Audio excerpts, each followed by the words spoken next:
room tour time. Let's see. Welcome to La House of Swamp. The Black Swamp Library. So this is what I've been working on for the past couple of months. Just kind of trying to get this thing together. Pretty proud of it, actually. I've put this thing together. It's probably like renovate the whole thing. And this room looks pretty much the way I wanted it in my head. As far as like the color on the walls and the carpet and everything. So all that stuff was done recently. But yeah, man, I think it's like 50% done. There's a lot of stuff that's not done, but it's at the point where I'm like, okay, so it can be a little presentable. So I'll give you guys a little bit of a tour, and then probably later, like give you guys like an update or whatever. Just an empty, that's empty, there's nothing in there. I bought a few long boxes for moving. Omnibuses fit perfectly in there. And you think you're strong until you gotta get a long box. But that's their temporary, that's gonna get out of there. Eventually, I think I can fit another Calyx 4x4 in there. So that's probably what I'll do. And then this area of the room right here, it's kind of empty for a reason. Like, I'm pretty much saving this wall space and stuff because I think this is gonna be like the Swamp Thing area / Justice League Dark. So I don't know, I haven't really figured it out yet. And I don't want to put up anything unless, you know, I'm still inspired by it. So right now, these are all just kind of placeholders, just random things that are up here. I just recently picked this up. I've been looking for that. It was really expensive during COVID. And right now it was like perfectly priced. That's the first cameo appearance of John Constantine. And then just the cool mirror. Obviously she's gonna go somewhere else. But right now she's here. And this is a cool little DVD set that I found of 300. It's a little dusty right now, I guess, from the move-in. It's pretty amazing. I think I found it like a flea market or something. I don't know. I thought it was a cool find.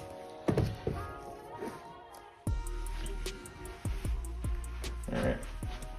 These are tickets from the other day for Furiosa. Yeah. Awesome film, awesome film. All right, sorry about my shadow, guys. I've installed some track lighting up there, which to give the room like that museum lighting kind of stuff that I wanted. But unfortunately, it also causes a lot of shadows. But anyways, these are Ramona Fradon original pieces of art. This is Enchantress from DC, and then you got Power Girl. I have another one that was gifted to me, and Aquaman. Eventually, what I would like to do is put them in a all together, like in one frame. But for now, we're just gonna put them here. I think they look great there. This is John Constantine by Juan Ferreira.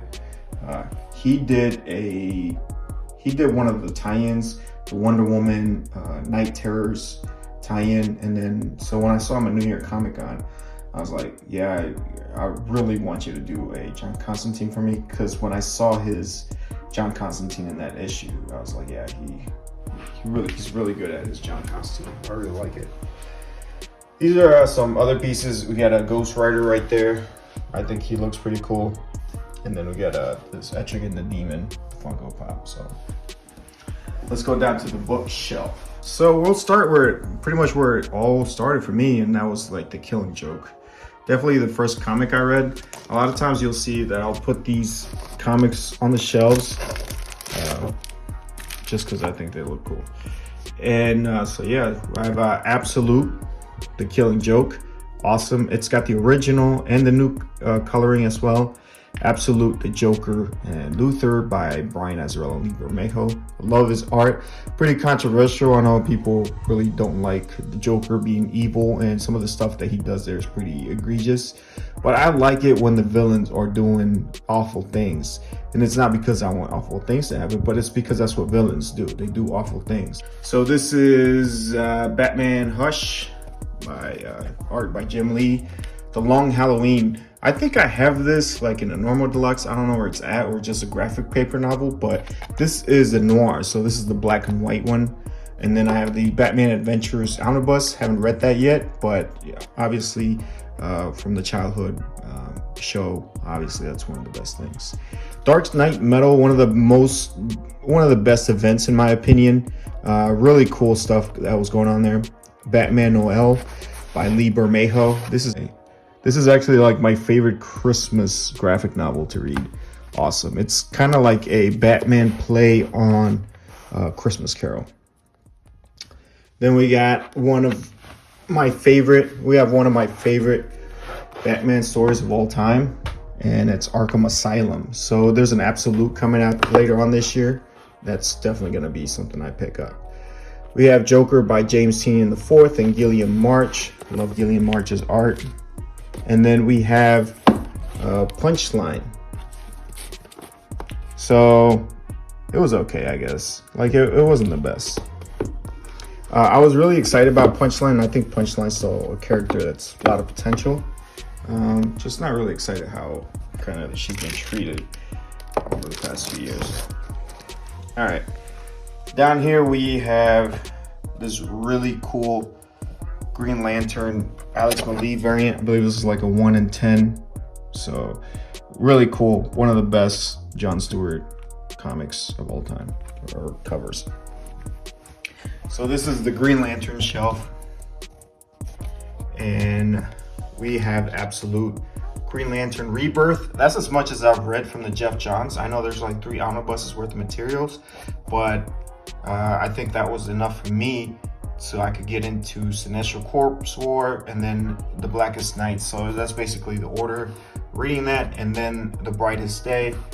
Then we have some Green Arrow stuff and some Jon Stewart stuff. I really do like picking these up. These are great like references, these celebration books and stuff, because they have like the first appearances and some of the major keys and events from that character's stories. I have the Jon Stewart one, and then the Green Lanterns Chronicles, which has like Showcase 22, like very early appearances of Hal Jordan. Green Lantern Earth 1, really enjoyed that one. And then one of the latest is Green Lanterns Intergalactic Lawman, art by Liam Sharp. It was pretty good. I do like Liam Sharp's art. So this is my Marvel stuff. You'll see I don't have a whole lot of Marvel stuff. I'm mostly like the DC stuff, but man, I have some of the confirmed classics here. Daredevil, I've read that a couple times actually on digitally, and this is by Frank Miller. It's pretty much a must read for any Daredevil fan, pretty much any Marvel fan. I think Daredevil is one of the best, most consistently well-written characters. Daredevil by Mark Waid, I've read a little bit of that digitally on the app. Typhoid's Kiss by Daredevil. So this is a Nosetti's or later in the like a 90s stuff. I really do like that. Actually, some of the stuff she was going through, like some of the political commentary, was pretty ahead of its time for the 90s. Then we have Elektra Assassin. I still need to finish that. I think it's art by Bill Sienkiewicz. And then we have Ghost Rider Road to Damnation, art by Clayton Crane. He actually signed this one when I got to meet him over at Motor City. Recently picked up this Ghost Rider by Jason Aaron, really small omnibus. Can't really wait to read that one. And here we have the best stuff, the best comic books to have been written in, I would say, the past 10, 15 years. And that is Venom by Donny Cates and Ryan Stegman. The art in here is fantastic, awesome, I love it. Great ride. And then The Immortal Hulk by Al Ewing. And Bennett is the artist on there. Awesome. 2 very, very awesome stories to read. Recommend them 100%. So here we have an awesome Elektra cover by, I believe this is Bill Sienkiewicz. And yeah, just love that one. So down here we have some of the smaller, let me get down here. Some of the smaller books from Marvel. I have the Black Panther Ultimate Guide. That's like a little coffee table book. My favorite Spider-Man story, which would be the Kraven's Last Hunt. Invincible Iron Man contains his first appearances. And one of my probably favorite stories from Marvel, and that's Demon in a Bottle. Got Miss Marvel, surprisingly pretty good. I feel like I wasn't the target audience, but G. Willow Wilson, I do like her writing. We have Lethal Protector, Carnage USA, which is art by Clayton Crane, awesome. And then the Carnage Classics, which contains a lot of the early Carnage appearances, including 361, but it also includes tie-ins as well. I think it includes like Wonderful Life and Carnage Mind Bomb. Really cool stuff. Some of the best Carnage stories are included in there. Then we have Black Panther. This is, I think, one of the more recent ones. I think I've read some of it, but I have not finished it. And then I have Black Panther, the early years. So this includes like the jungle action stuff, including the first appearance of Killmonger. So this is pretty much his first solo title. So yeah, I've read some of the first early issues. I think I've read like all the way up through Jungle Action 18, but still haven't finished it. I know there's more included in that as well. So cool stuff. One of my favorite shelves here. This is the Aliens and Predator collection. So I know they just recently released a recent Predator, volume number 2. I still have to pick that up.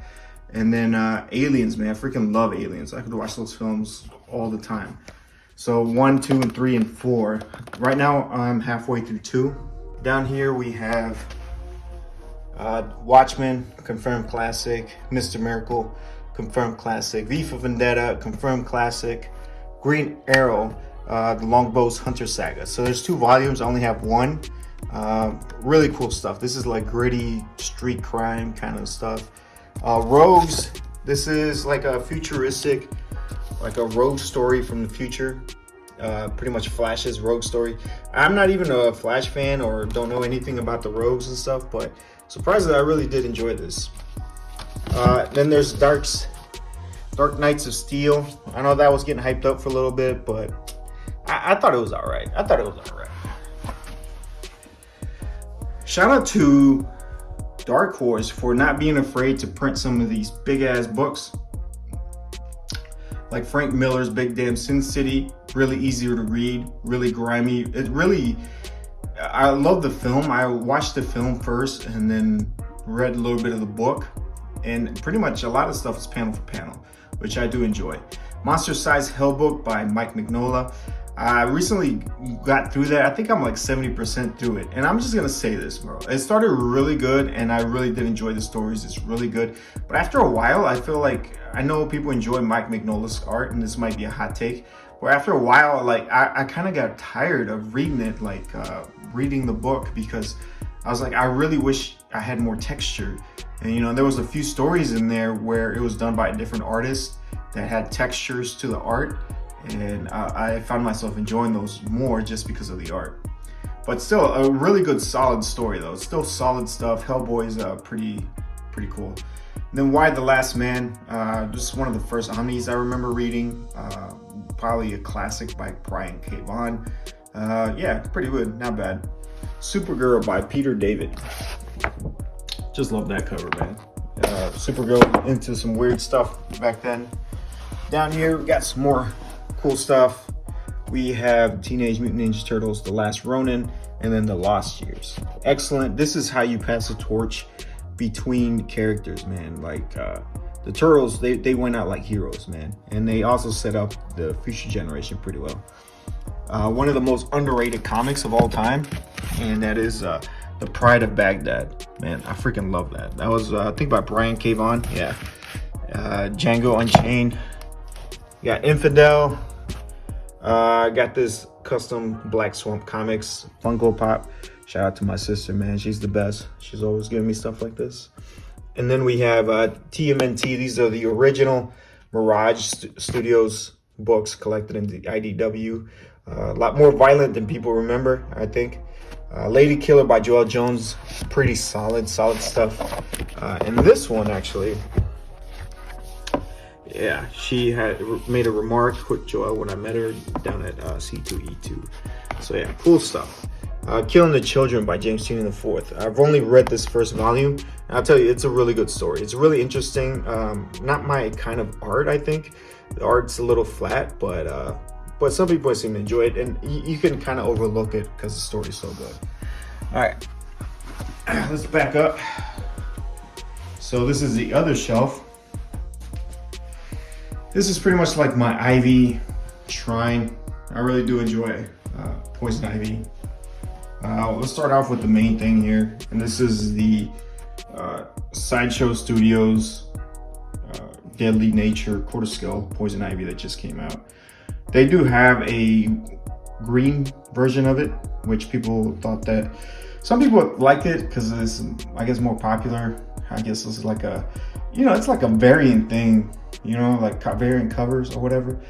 So, but I think what kind of puts me off is that people were saying that, oh, the green ivy is like the comic book version, but I don't know, she's been both colors in the comic books. Like even in her first appearance, she was not green, or at least not green skin. But anyways, love this statue, man. Freaking love it. Can't get enough of it.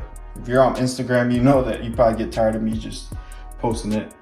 But yeah, awesome Deadly Nature. And I actually kind of like the flesh tone because of the walls. She kind of stands out a little bit more. I think the green skin one just kind of blends in with all the green. So anyways, cool stuff. Got some cool shelvings up here, acrylic shelves that I use to post up these CGCs. So this is signed by Sosa Micah. I've met her a couple times, she's pretty cool. Jenny Frizen as well, I've met her a couple times. She's really awesome, very sweet, very accommodating. Then this is by Stefan Sejic. Yeah, met him at New York Comic Con, pretty cool dude. And then we have the Dan Mora. Dan Mora is a freaking superstar, bro. He was there like at 3 o'clock, and his line was freaking, that was the longest line of New York Comic Con that I was in. You know, no one else had that line that big, you know? Like, Dan Mora's a rock star, bro. And I think, to me, I think this might be the best Poison Ivy cover so far of this whole run. So, I don't know. I still got to go through the rest and got to look at them. So here we have the first appearance of Poison Ivy. This is Batman 181. And this does not have the centerfold. So I don't really care because it's pretty much graded, and they do make facsimiles. So if I want to look at the centerfold, which is a poster of Batman and Robin, which I don't really care about. I think it's kind of cool that, you know, this was probably owned by some kid who's really excited, really like Batman and Robin, and then he probably took the poster out, put it on his wall. So I think that gives this book a little bit more character, I think. And this is a original art sketch. This is by Eric Matos. He is on Instagram. I believe he's like, I don't know. I'll put his hashtag here below if I can remember it. But anyways, he's on Instagram. I like his style of art. When I saw this, he posted this, I was like, yeah, I need to have that.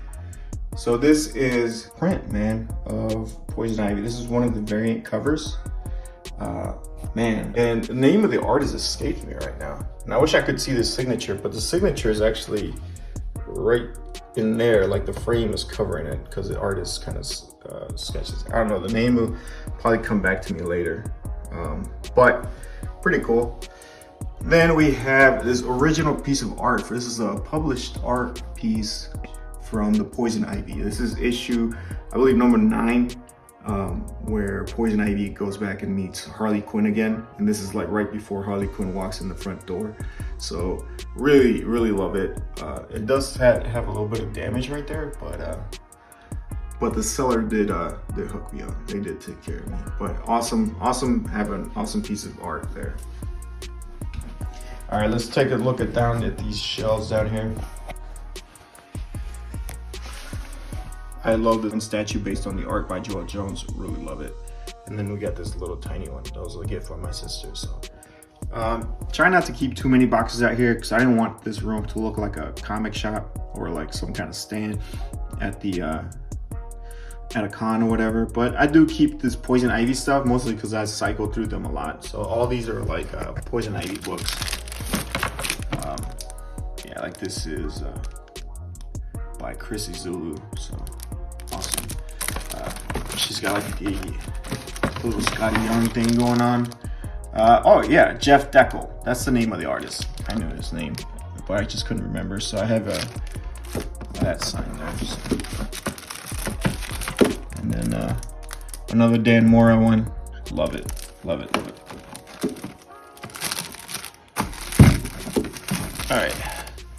Down here we have Justice League Dark, the new 52. Really enjoyed it, especially like the first 20 issues. Then it started getting really messy with the Forever Evil, and there was a bunch of crossovers in there that didn't make sense, and it just made it everything really messy. Hellblazer, freaking classic by Garth Ennis. I know they're gonna be putting out another one for the Jamie Delano one coming out, so I'm pretty excited. I've read trade paperbacks for the Jamie Delano stuff, but I can't wait to get the Omnibus so I can read the whole thing. Deadman Omnibus. So this is mostly like the classic Stranger stories, his first appearance, all that kind of stuff. I thought that this would include like some of the newer stuff, like the little mini series they had, but it doesn't. Detective Chimp. Love Detective Chimp. I think he's underrated. This includes like his first appearance back in like Rex the Wonder Dog and some of those early stories. Really excited about that. Animal Man by Grant Morrison. I really enjoy it. It's just kind of like typical Grant Morrison fashion. He just kind of gets fucking crazy with it. It starts off good and then it gets all super abstract and shit. So overall, still love the art by Brian Boland though. Freaking awesome. Here we have Catwoman based on the art by Joel Jones. I found this Poison Ivy DVD. I just really like the cover. So this just collects all the episodes from Batman the Animated Series where she's in it. Harley Quinn and the Gotham Girls. Got Catwoman. This one I just got it for the cover, really. That's a famous Adam Hughes cover. Poison Ivy. Virtuous Cycle. So this is volume 1. And this is, I think, the Barnes & Noble exclusive. Dust Jacket, so by Sozo Micah, so she signed it. And then G. Willow Wilson, got to meet her at New York Comic Con. Catwoman, Lonely City, solid. Harleen, probably the best Harley Quinn story. The Harley Quinn 30 years, that includes her first appearances. Batman #1, the Alex Ross cover one. And then Gotham City Sirens. Love that story. Still haven't finished it, but I've actually read like the first 10 issues and the last 10 issues. So I gotta find a way to, get through those middle issues. So this is probably my favorite shelf on here. This is like the one shelf that I've platinum 100%. This Swamp Thing, the Absolutes. I know even if they put out omnibuses, I would still keep these. And I know a lot of the big complaints that these have like a lot of the that they don't have the original coloring. They have updated coloring. So I would consider the omnibus if they were to include the old coloring, the original coloring. But anyways, we have and that's for the Alan Moore stuff. I don't know if they changed the stuff for the Bernie Wrights and stuff. But anyways, volume 1, that's the original volume, Bernie Wrights and Len Wein stuff. It includes House of Secrets 92 in there. Then the 3 Alan Moore ones, which awesome stuff. Probably my favorite story of comic books in all time. Awesome. Nancy Collins also did a great job with this Swamp Thing. This was more like a family-oriented Swamp Thing, and it was a little bit more like family drama, also a little bit more environmental take on it as well.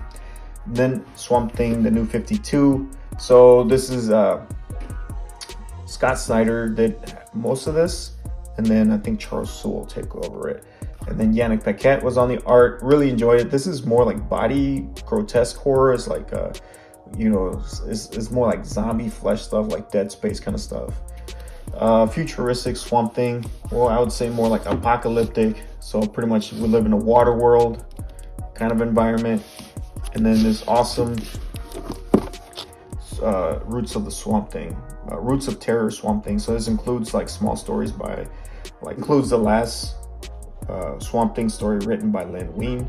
The story was going to be by Kelly Jones and stuff. So it has the transcript in there, but I don't think the bubbles got filled out yet and stuff like that. It also includes that awesome winter special by Tom King and Jason Fabek. Freaking love it. Love Swamp Thing. Down here I have this Bernie Wrightson. This is the FPG years. So this is pretty much like a Kickstarter of when Bernie Wrightson was working on a trading card game. So he made art for all these. Let me put this over here. Kind of show this off a little bit. And so it includes a lot of his art in here from those trading cards. And it's just a lot of like cool stuff in there. So yeah, Bernie Wrightson, definitely, I would say he's definitely probably top 5 Bronze Age artists, but I would say he's probably like number 2 of like horror Bronze Age artists, 100%, in my opinion.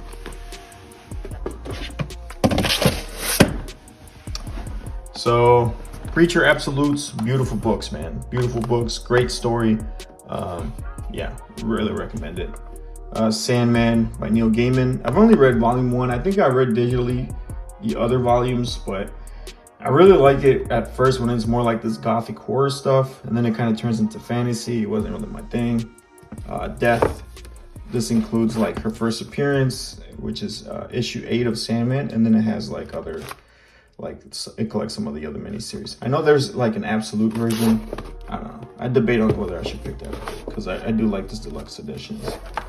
And then Nightmare Country by James Tynion IV. So this is one of the most recent stories by the Sandman.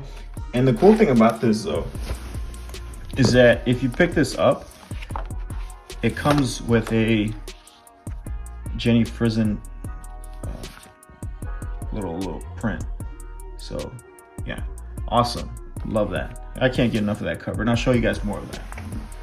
And then I have the James Crow Special Edition by James O'Barr. So, and then he did put a sketch for me in there as well a couple years ago. So that's awesome. Love having that in my collection. One of the best stories I've written. Original stories, just really tense with emotion. So that's it for this side. Got that little, whatever this is, like this lamp for like 20 bucks. All right, so moving on. Over here, just got this barber chair, bro. Like I love this barber chair. This is basically like my reading area right here. And sometimes, you know, I'll read right here by the window. Got this nice little desk with a mat. You know, got some headphones, got the little Bluetooth speaker and stuff, and this lamp, which I don't really like. I'll probably switch out later or whatever. And then we got this rolling out stool or whatever. And sometimes I just want to lean back in the barber chair, man. And I use one of these bad boys to put it on my lap, and then, you know, just read those big ass omnibuses there.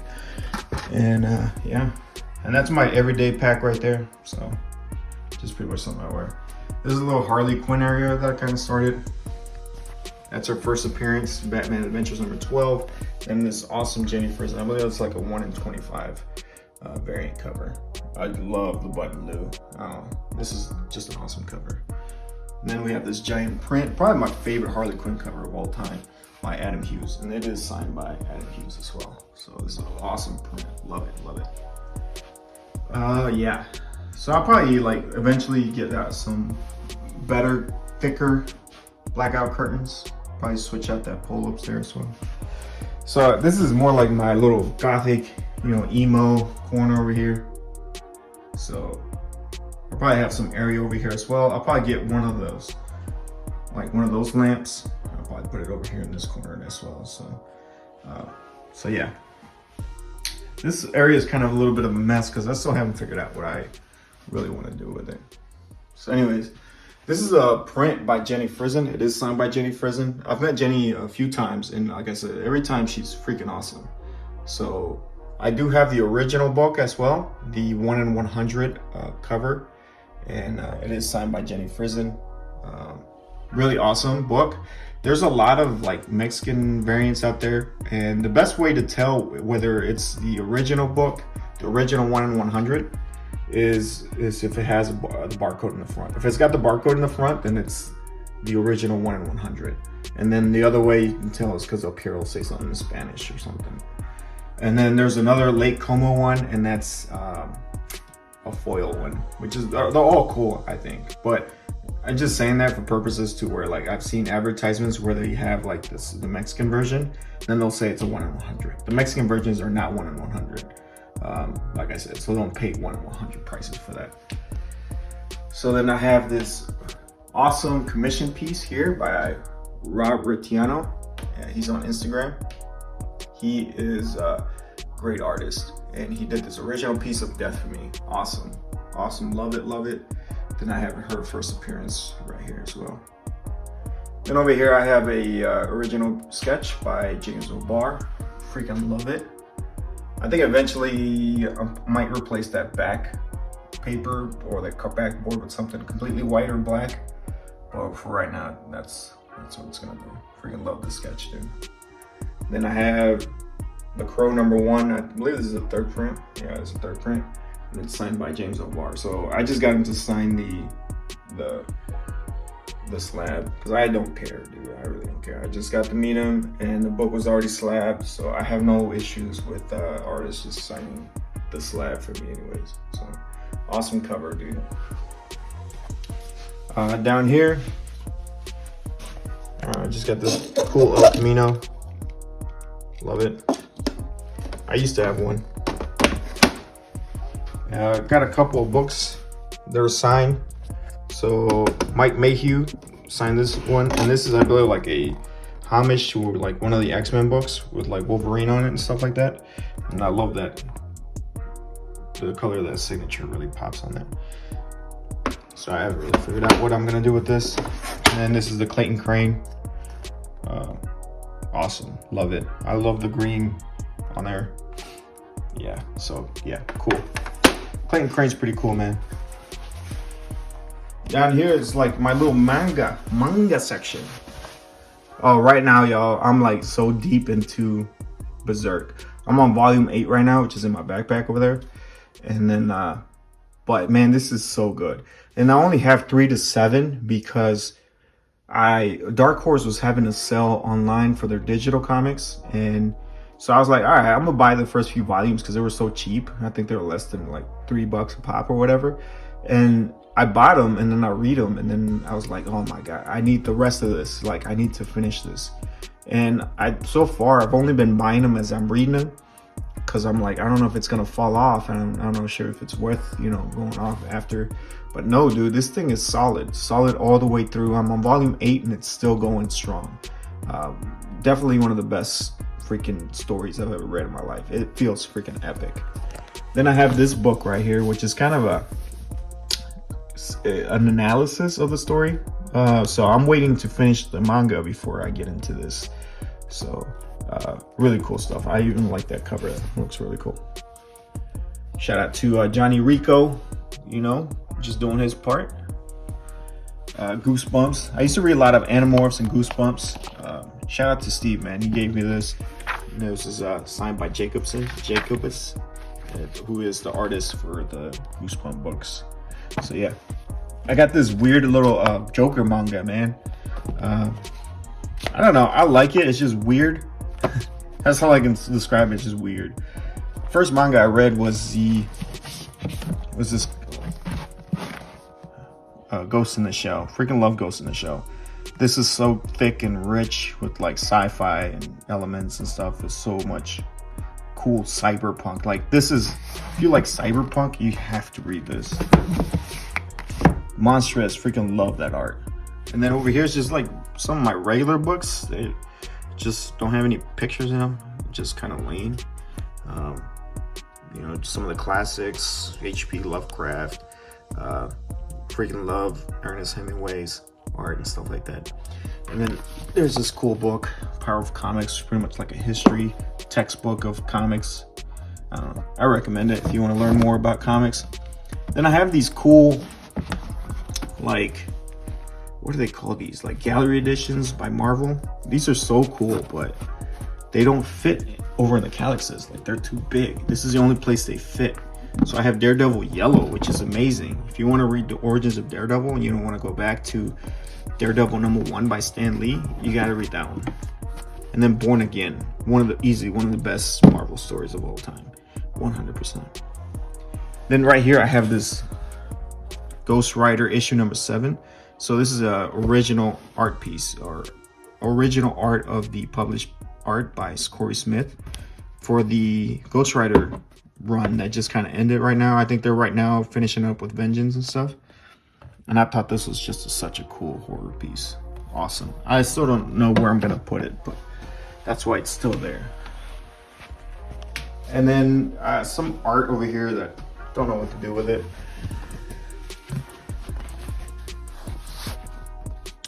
This is Mira.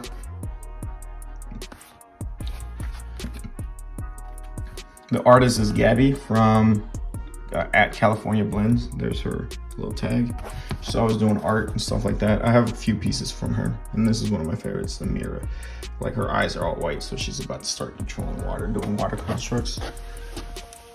And then I had this print of The Crow by Miko Soo-young, and my plan was to take this to Monroe Pop Fest and then get like a signature, or maybe even a sketch or a remark by James O'Barr, and then put it up on my wall right there. Bang.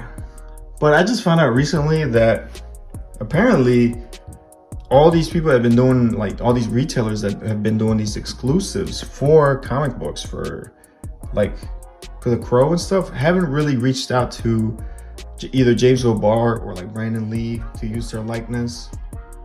So these aren't like really sanctioned by like James O'Barr or whatever. So I just recently read that he will not sign these. So I'll probably just like give this away or throw it away. I don't know, because there's no point, you know. If it's James O'Barr's not good with it, then you know there's no reason for me to be promoting. The art's still awesome though. And this right here is my like water section, aqua section. I don't know. I freaking love this area right here. So let's start with the big piece, Black Manta. This is a Prime One Studios Injustice. Love this piece, dude. This piece is so cool. I never get tired of looking at it. Terrain, everything looks like wet. The rocks look wet, like glazed and stuff like that. So, and it does come out with the switch out head. So this is from like the video game, the Injustice fighting video game. So that's pretty cool. So put that back there. And check this out, it lights up. Bam. How wicked is that? Yeah, Black Manta definitely my favorite villain of all time. He's just a badass dude. So let's start on the wall. So here we have this Justice League number 4, signed by Jim Lee. Got this at New York Comic Con. It does have that like that special New York Comic Con CGC label or whatever. You know, I wasn't really chasing it, but if it was available, it was cool. So this makes like a really nice souvenir of that time I went to New York Comic Con with my bud. So yeah. And then this is Justice League Aquaman Drawn Earth 1. So this is, who did this variant cover? Francis Manapul. But anyway, the cool thing about this is that it's signed by Yahya Abdul-Mateen, Amber Heard, and Jason Momoa. So Amber Heard, Jason Momoa, and Yahya Abdul-Mateen, who played Black Manta. So awesome. I think as an Aquaman fan, that's probably one of the best books to have in the collection, I think. Aside from probably like a more fun comic 73, but yeah, that's a different conversation. Next up, we have this Aquaman number 10, signed by Joshua Middleton. Man, I picked this up cheap. It was like freaking 20 bucks. I feel like a lot of people, like if they don't get a 9.8, then it's worthless to them. But not to me. I still think it's pretty cool. And then I have Aquaman number 11. I recently upgraded this to a 4.5. I have multiple copies of this, but you know, it's so hard to try to get that 4.5 or above a 4.0 because of the black cover. That spline's always busted as fuck. But anyways, that's really what I wanted, you know, because I have the other ones, but this black right here is freaking destroyed. But this is actually a pretty decent copy. I think this is where, you know, condition matters more in the Silver Age books. So first appearance of Mira, awesome. And then up here I have the 2 best Silver Age covers that I can think of right now, and that is Sea Devils number 29. That's actually the 3rd appearance of the Sea Devils, and that is a cover by Russ Heath. So, and it's got that gray tone, so it's got like that faded out, kind of blurry So it makes it look like it's actually underwater. One of the most magnificent covers of all time. And then this J. Scott Pike cover, who is known for more for his romance and stuff. So the interesting thing about these two artists is that they didn't do really superhero stuff. Like Russ Heath was more of a war comics guy, and then this J. Scott Pike was more of a romance. But they just happened to do stuff that ended up being superhero stuff. And Dolphin, this cover is like way ahead of its time, dude. This could have been like a freaking variant cover, equivalent to what a pinup variant cover is today. I would love to see some homages to that. So yeah. Anyways, cool stuff. Down here I have the Sea Devils first appearance, number 27. Another Russ Heath cover. Love it. Down here I got the Ramona Fradon Aquaman. Awesome. I think eventually I'm gonna have to put it somewhere else. I did a pretty whack job of trying to frame in it, but that's just me. Then I have this cool, Forever Evil number 6. I think this is like a 1 in 10 variant. Anyways, awesome Ivan Reyes, Joe Prado cover. They're probably like my favorite Aquaman artists of all time. Down here we have, we'll get back to those. And then we have Black Manta number 1. This is signed by Sanford Green. Awesome, one of the most badass Manta covers as well. Black Manta Funko Pop. So this is an original sketch by Jim Calafiore. He worked on Aquaman during the Peter David run. So, however, the interesting thing about it is that Black Manta only showed up in like 2 issues in that whole entire run. In that entire run, he was like this deformed, ugly looking thing. He didn't really show up for like a lot of the issues. So anyways, I'm telling you all that just to tell you that this was the first time Jim Calafiore actually drew Black Manta. So even though he worked on Aquaman run, so it's still kind of a cool little thing. Then we have Aquaman 35, first appearance of Black Manta, and Aquaman number 42, second appearance of Black Manta. Both of these covers by Nick Cardy, and then this one's probably one of the most famous ones right here. A lot of people love this one. Even people who are not Black Manta fans appreciate the Nick Cardy stuff. But I gotta give a shout out to Ramona Fradon, because even though a lot of people give Nick Cardy a lot of credit, which they do, for his Silver Age appearance, a lot of the aesthetic for Aquaman actually comes from Ramona Fradon, who was drawing him in like the backup pages of Adventure Comics, because Aquaman did not appear in a cover until the Silver Age in that first Justice League book. But before that, he had been continuously being printed from the Golden Age to the Silver Age, and he was only like one of 4 heroes to actually be printed continuously from the Golden Age to the Silver Age. But he didn't appear in a cover till the Silver Age, which is kind of interesting. And I think that's one of the things. So yeah, shout out to Ramona Fradon, because she's the one that kind of put the whole aesthetic thing with Aquaman together. All those years she was drawing him in the backup stories. And then this is an original art of a published page by Ivan Reyes and Joe Prado. Love this piece. This might be one of my favorite pieces in my collection. And this is where Black Manta is hunting down the sidekicks for Aquaman. And here he finds one called the Seer. I forget her name, the first name. But they called her something the Seer. Anyways, she didn't see this coming, and she got blasted. Boom. So this was her first appearance and last appearance as well. So Black Manta firing his lasers is definitely, something that I really wanted to have in my collection. That middle panel, oh my god, that's a tattoo right there, boy. And I actually do have the issue right here. This is the issue that it comes from, and here's the page in case y'all wanted to see it. Y'all were wondering. Yeah, the colors really make it pop a little more, but yeah, so cool. All right, down here we have the Aquaman page. This is an awesome signed book by Joshua Middleton, one of my favorite Aquaman covers of all time. This is definitely this is definitely the best. It's so atmospheric, dude.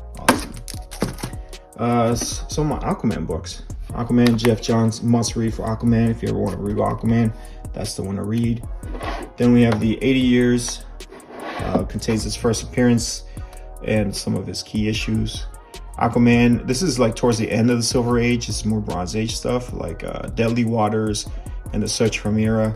I'm actually missing one that goes with this, which is The Death of a Prince, which includes the death of Arthur Curry Jr. at the hands of Black Manta.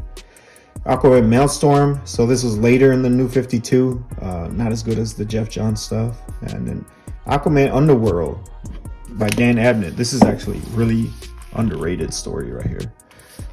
Aquaman gets exiled, and it's kind of like, it's his way of getting back to the throne. So he lives in, we actually get to explore like the underworld of Atlantis, which adds dimensions to Atlantis. It kind of turns Atlantis into like a real city. And then the Atlantis Chronicles, which is like a pretty much Game of Thrones of the Aquaman world. So this is like the history of Atlantis. And then one of the more recent books, Aquaman Andromeda. Awesome book. This is more like a horror take, kind of like The Abyss or something like that. I don't know. Really interesting stuff by Ram V and Christian Ward. Down here we got some Wonder Woman stuff. Love this cover by Adam Hughes. Cool stuff. We have the Absolute Wonder Woman. Man, I just gotta pull this one out to show it off to you guys. This is amazing. By George Perez. Awesome. Then we got the Brian Azzarello. We got the collection, The Rebirth. Love The Rebirth. Some of the greatest stories ever told. Then we got some Superman stuff, Justice League New 52, and Injustice. Really like Injustice Volume 1. Didn't really care for Volume 2. And I'm going to show you guys a quick video game section. We got The Witcher Library Editions, Volume 1 and 2. We got some gaming, official guide of Cyberpunk, Tomb Raider, Library Edition. Gears of War 2, this is art book, love it. I think you had to get like a special edition to get that book with it. Mass Effects Comics, a complete edition. And then this is the hardcover version. But this version only includes half of this. There's actually another volume, but it was, for a while, it was like extremely expensive. I think I can afford it now because this came out. So that volume 2 was at some point like $500. It was a huge whale. And then there's Andromeda Initiative, which is a Mass Effect, the latest one. This is art book as well. Yep. All right. Down here I got my portfolio.